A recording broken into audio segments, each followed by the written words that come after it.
बिस्मिल्लाहिर्रहमानिर्रहीम। अज़ीज़ तालिब इल्मों, my name is Shahzad Waheed और आज हम बायोलॉजी पार्ट 1 का चैप्टर नंबर 2 और उसका एक बहुत बड़ा टॉपिक स्टडी कर रहे हैं, that is called as carbohydrate. और आज हम पढ़ने वाले हैं उसका पार्ट 2। आपको याद है कि लास्ट टाइम हमने पार्ट 1 में डिस्कस ये किया था कि अगर आप लोगों के पास ग्लूकोज पाउडर फॉर्म में प्रेजेंट हो तो वो हमेशा क्या होगी, एक ओपन चेन की फॉर्म एग्जिस्ट करेगा। लेकिन जो ही मैं उसे पानी में डालता हूँ तो उसकी चेन क्या हो जाती है, क्लोज हो जाती है और वो एक लीनियर स्ट्रक्चर से एक रिंग स्ट्रक्चर में कन्वर्ट हो जाता है। और आपको याद होगा मैंने वर्ड यूज किया था बोट मॉडल, राइट। अब हम उस पर्टिकुलर पॉइंट से आगे मूव करने वाले हैं। Okay, so let's move to the white board. Yes my dear students, you know very well कि हम क्या बनाते हैं, एक फ्लैश कार्ड आप लोगों के लिए। और इस फ्लैश कार्ड में आप लोग देख रहे हैं कि हमने क्या क्या टॉपिक अंडरस्टैंड करने हैं। We will commence our lecture by the topic of oligosaccharides और then we will move to the polysaccharides and we will study this oligosaccharide in following heads. तो सबसे पहले हम स्टडी कर रहे हैं कि how we can make the oligosaccharides. तो हम यहाँ पे यूज करेंगे ब्लू मार्कर। तो ओलिगोसैकेराइड्स होते क्या है, पहला बात तो यह बनते क्या है तो हम बाद में डिस्कस करेंगे। ओलिगोसैकेराइड होते क्या है? ओलिगोसैकेराइड डियर स्टूडेंट्स बनते हैं 2 to 10 मोनोसैकेराइड के आपस में जोड़ने से। When we combine 2 to 10 monosaccharides together by means of a chemical reaction, so we obtain what? Oligosaccharides, right? On the other hand, we can also define it as कि oligosaccharide ऐसे macromolecules हैं कि जब मैं उन्हें ब्रेक करूंगा, तोड़ूंगा, तो मुझे 2 से लेकर 10 मोनोसैकेराइड हासिल होंगे। Now define it as number 1, oligosaccharides are sugars that consist of 2 to 10 monosaccharides, right? And we can also write it as definition number 2, oligosaccharides are sugar molecules, are sugars that yields, जो पैदा करती हैं, देती हैं, that yield 2 to 10 monosaccharide on hydrolysis। ये क्या होता है कि अभी हम अंडरस्टैंड करते हैं, ये इंपॉर्टेंट वर्ड। 2 से लेके 10 तक अगर मोनोसैकेराइड आपस में मिलेंगे तो वो कहलाएंगे ओलिगोसैकेराइड। इसका मतलब ये है कि हमारे पास इसकी भी आगे टाइप्स होंगी। मिसाल के तौर पर हम यहाँ हेडिंग लगा लेते हैं टाइप्स। कौन कौन सी टाइप्स हैं मेरे पास? अब अगर आप लोगों के पास 2 मोनोसैकेराइड हैं, मिसाल के तौर पे 2 ग्लूकोज आपस में जुड़ गए या 2 फ्रुक्टोज आपस में जुड़ गए या ग्लूकोज फ्रुक्टोज आपस में जुड़ गया, तो ये कहलाएगा डाइसैकेराइड। डाइसैकेराइड। और अगर मेरे पास जुड़ गए 3 मोनोसैकेराइड, क्या जुड़ गए मेरे पास? अगर 3 मोनोसैकेराइड जुड़ गए तो फिर हम उसे नाम देंगे ट्राइसैकेराइड। ट्राई का मतलब 3 और सैकेराइड का मतलब है शुगर यूनिट्स, राइट। और अगर जुड़ गए मेरे पास क्या 4 मोनोसैकेराइड्स, तो क्या बनेगा my dear students? It will give me tetrasaccharide. Tetrasaccharide. अब आप लोगों की बुक में डिटेल किसकी है? तो आंसर है सिर्फ और सिर्फ डाइसैकेराइड्स। तो आए हम लोग डाइसैकेराइड को डिटेल से पढ़ते हैं। So move here, disaccharide. तो ये ऐसी शुगर्स हैं मेरे पास कि जो दो मोनोसैकेराइड की बनी हुई हैं, या वही बात कि जब मैं इन्हें ब्रेक करूंगा तो मुझे दो मोनोसैकेराइड ऑब्टेन होंगे, राइट। अब इसकी पहले एग्जांपल्स पढ़ लेते हैं। एग्जांपल्स हैं कौन कौन सी? इसकी आप लोगों की बुक में 3 एग्जांपल्स गिवन है। One of them is called as lactose, other one is called as maltose, and last is called as sucrose, right। देखते हैं इनका सोर्स क्या है। तो लैक्टोज का सोर्स है व्हाट? मिल्क। इसीलिए हम लैक्टोज को शुगर ऑफ मिल्क भी कहते हैं। ये वही शुगर है, ये वही मिठास है जो हल्की सी आपको महसूस होती है जब आप दूध पी रहे होते हैं। फिर माल्टोज क्या है? हम इसे नाम देते हैं फ्रूटिंग शुगर। ये डिफरेंट किस्म के फ्रूट्स में पाई जाती है। और जो सुक्रोज है, इसका जो सोर्स है दैट इज गन्ना, शुगर केन। तो जब आप चीनी खाते हो, जिसे हम टेबल शुगर कहते हैं, टेबल शुगर इज सुक्रोज, तो जिसे हम टेबल शुगर बोल रहे हैं उसका केमिकल नेम क्या है my dear students? Sugar.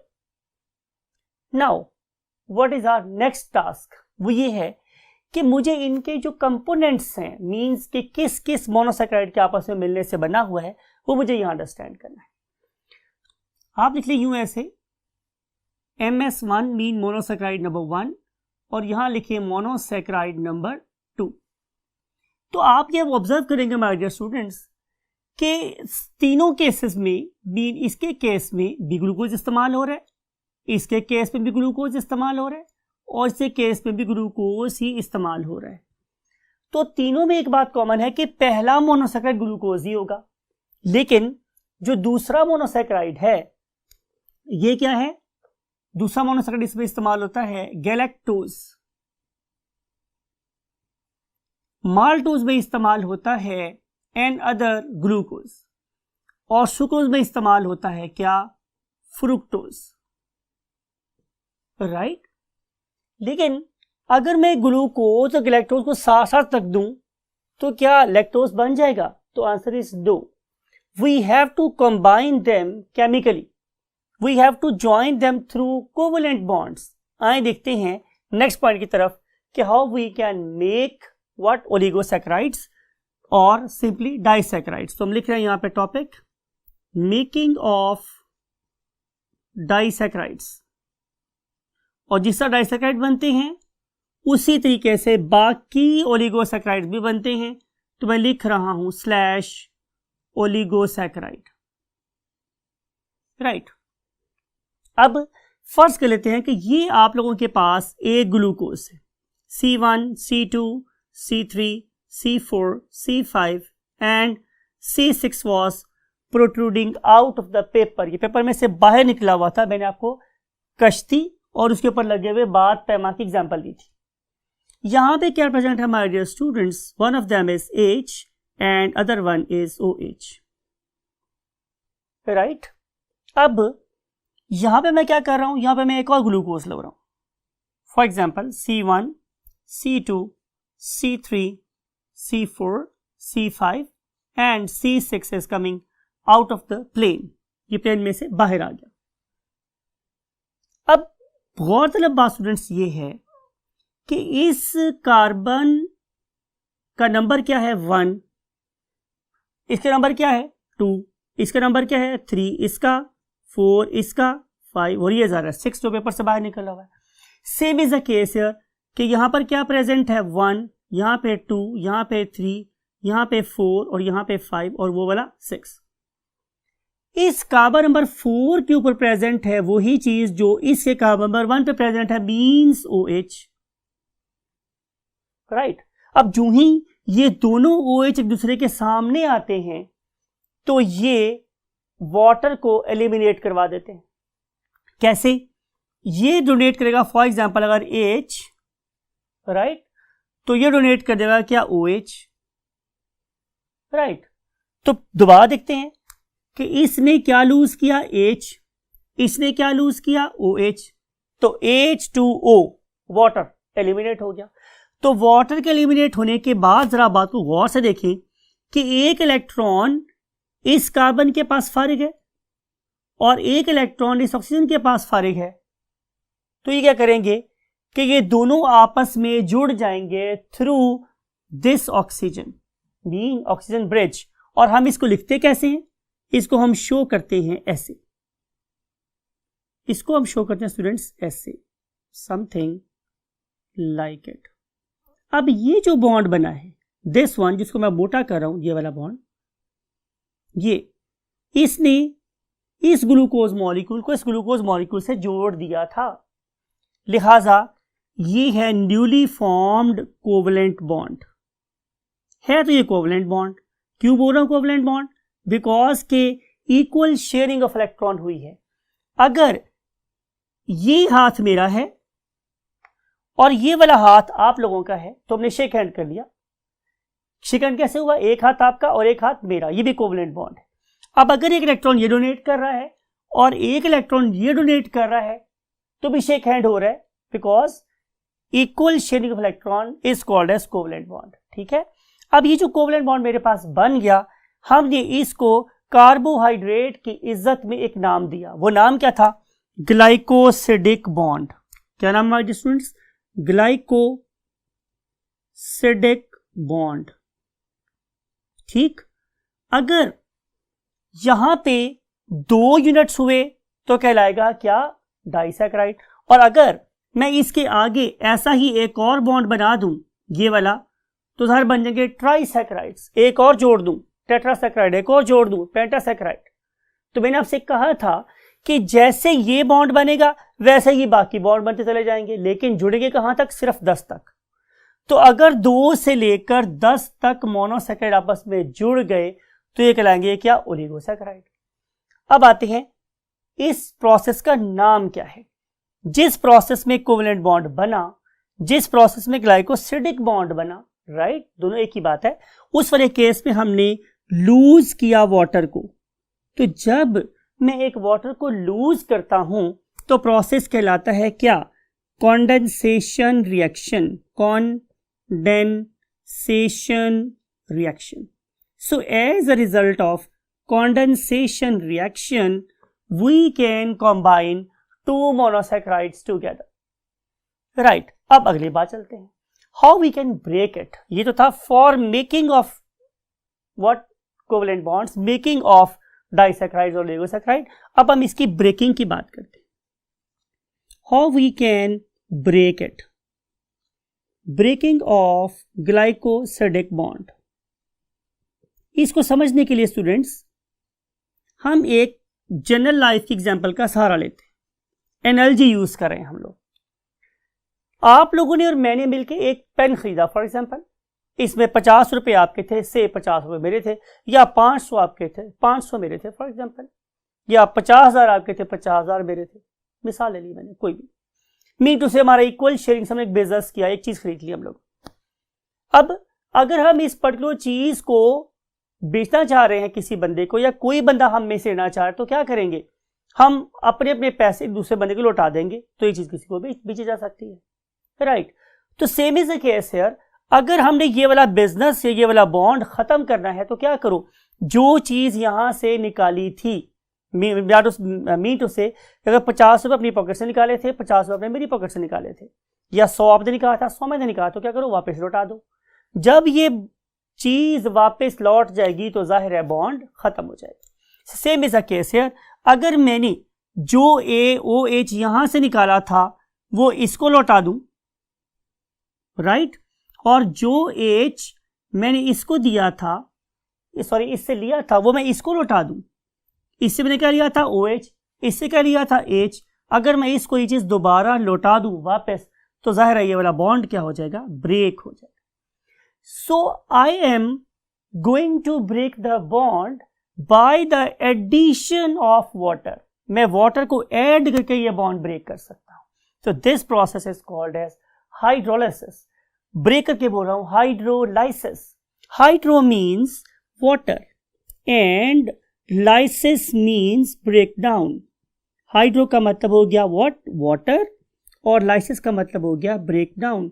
So breaking of bond by the addition of water is known as hydrolysis. इसका मतलब ये होगा स्टूडेंट्स कि condensation reaction is inversely proportional to hydrolysis। ये दोनों एक दूसरे का उलट प्रोसेस। इसमें आप क्या करते हो, इसमें आप वाटर को माइनस करते हो और इसमें आप लोग वाटर को ऐड करते हो, राइट। तो ये कुछ बातें थी those were related to what, oligosaccharide. अब हम चलते हैं लास्ट पॉइंट की तरफ, और उसका नाम मेरे पास क्या है स्टूडेंट्स, पॉलीसैकेराइड। अब ये जो मेरे पास पॉलीसैकेराइड है, इसका मतलब क्या है, पॉली मीन्स मैनी, बहुत बता चुका हूं मैं, और saccharide means sugar molecule. Poly का मतलब है मैनी और सैकेराइड का मतलब है शुगर मॉलिक्यूल्स।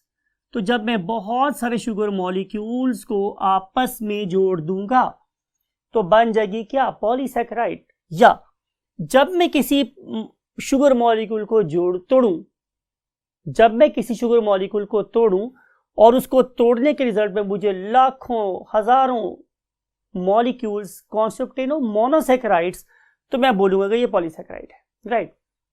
आप यूं लिख सकते हो कि glucose required in n concentration, unlimited मुझे चाहिए था क्या, ग्लूकोज। और जब मैंने इसको किस प्रोसेस से गुजारा, मैंने इसको गुजारा कंडेंसेशन के प्रोसेस से, तो उसके रिजल्ट में क्या हुआ स्टूडेंट्स, उसके रिजल्ट में ये हुआ कि ग्लूकोज के n मॉलिक्यूल्स आपस में जुड़ गए ये। तो जुड़ने के बाद क्या बन गया, पॉलीसैकेराइड। मैंने क्या किया था, कंडेंसेशन रिएक्शन किया था। अब अगर मैं इसको इस तरफ को चलवा दूं, मीन्स हाइड्रोलाइसिस कर दूं, तो जाहिर है जितने मॉलिक्यूल मैंने जोड़े थे वो सारे के सारे मुझे वापस मिल जाएंगे। इसकी मिसाल ऐसा ही है जैसे कि आपके पास एक गल्ला था, आपने गले में जितने पैसे आपस में डाले हुए थे, जब आप उसको तोड़ेंगे तो वो पैसे आपको वापस मिल जाएंगे। अगली बात है एग्जाम्पल्स। तो एग्जाम्पल्स हैं स्टूडेंट्स हमारे पास तीन। एक को हम बोलते हैं व्हाट, स्टार्च, राइट।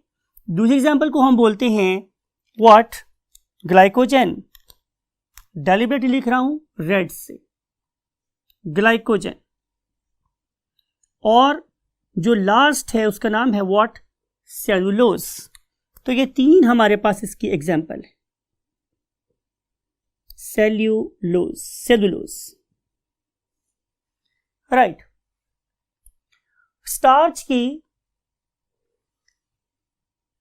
प्रेजेंस को आप कैसे टेस्ट कर सकते हैं, by the addition of iodine. जब भी आप लोग किसी भी किस्म के स्टार्च पर आयोडीन डालोगे तो वो क्या हो जाएगा, ब्लू ब्लैक। कैसा हो जाएगा स्टूडेंट्स, वो ब्लू ब्लैक। आप लोग क्या करें, आप लोग राइस लें, उसके ऊपर आयोडीन डालें, आप लोग चपाती लें, उस पर आयोडीन डालें, आप लोग मकई लें, उस पर आयोडीन डालें, तो चूंकि ये सारे के सारे स्टार्चेस हैं तो ये कैसे हो जाएंगे, ब्लू ब्लैक। आप जो कॉटन ड्रेसिंग के लिए इस्तेमाल करते हैं आप उस पर आयोडीन डालें या घर में पड़ी हुई आयोडीन डालें तो वो क्या हो जाएगी, ब्लू ब्लैक। तो इसका मतलब है कि जब भी आपने किसी पॉलीसैकेराइड के ऊपर क्या ऐड किया, आयोडीन, और वो हो गया क्या, ब्लू ब्लैक, इसका मतलब है कि वो क्या है, पॉलीसैकेराइड में से starch.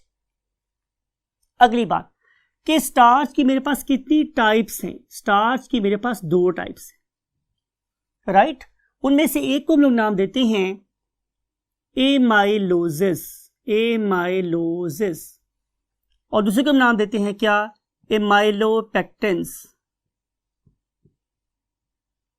Right.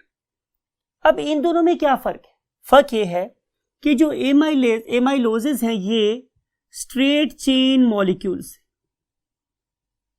Straight chain molecules.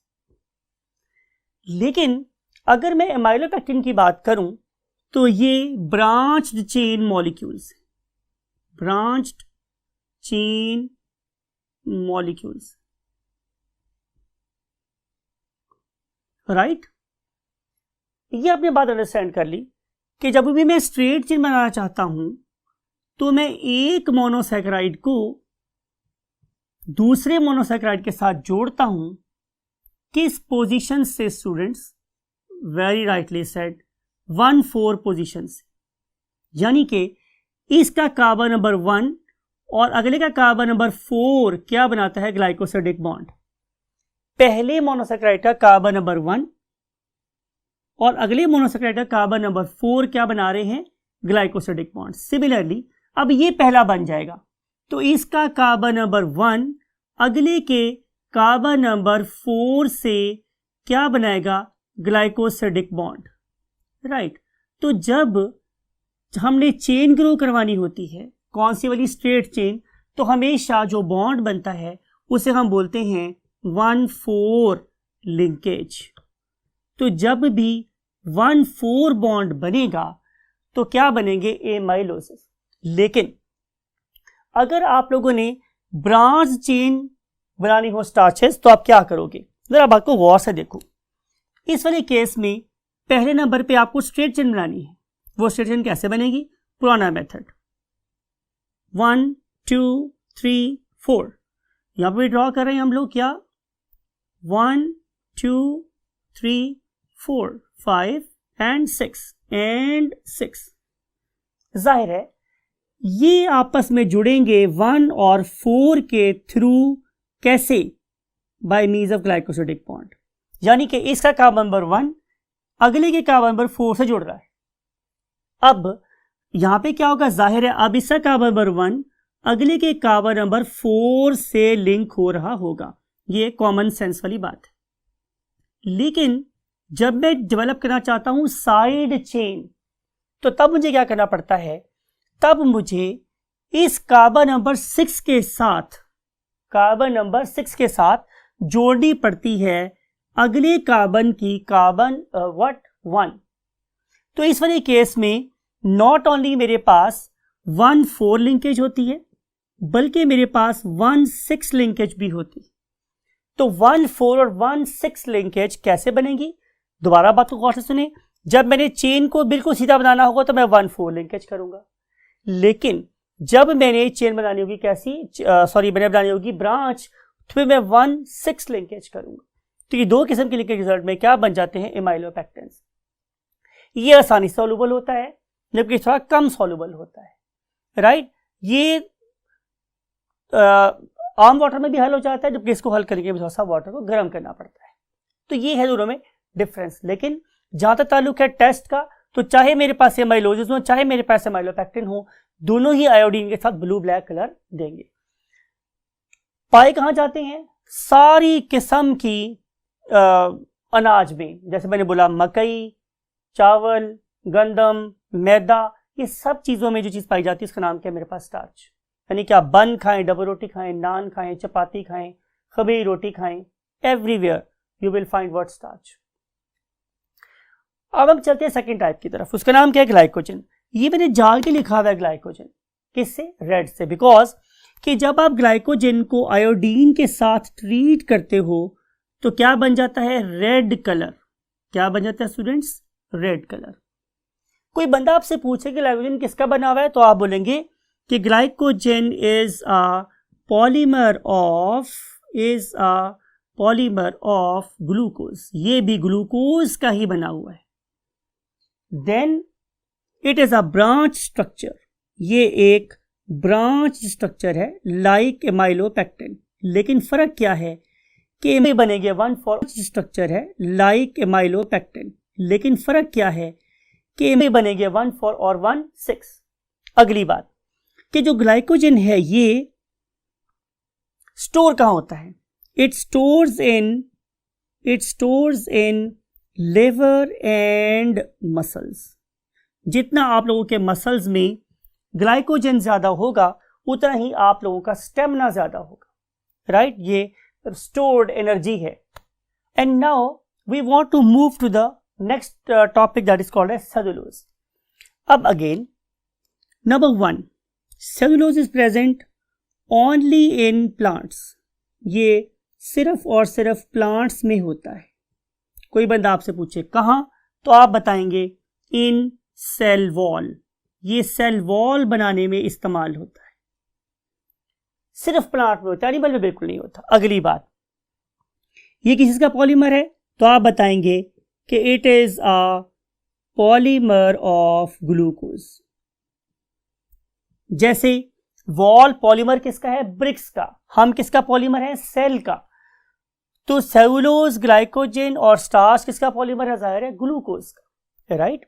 अगली बात कि जो हमारा सेलुलोज है it is a linear structure. ये ब्रांच नहीं है, ये linear structure, right? Then how we can identify it, simply by means of iodine test. तो जब मैं इसके साथ आयोडीन को मिलाता हूं, किसके साथ, सेलुलोज के साथ, जब आयोडीन को मिलाता हूं तो there is no change in colour. यानी कि जो आयोडीन कलर होता है ब्राउन सा, वो ही रहता है, because this particular complex means cellulose is non responsive to the iodine, so there is no change in the colour. वो वही रहता है जो आयोडीन का अपना रंग है.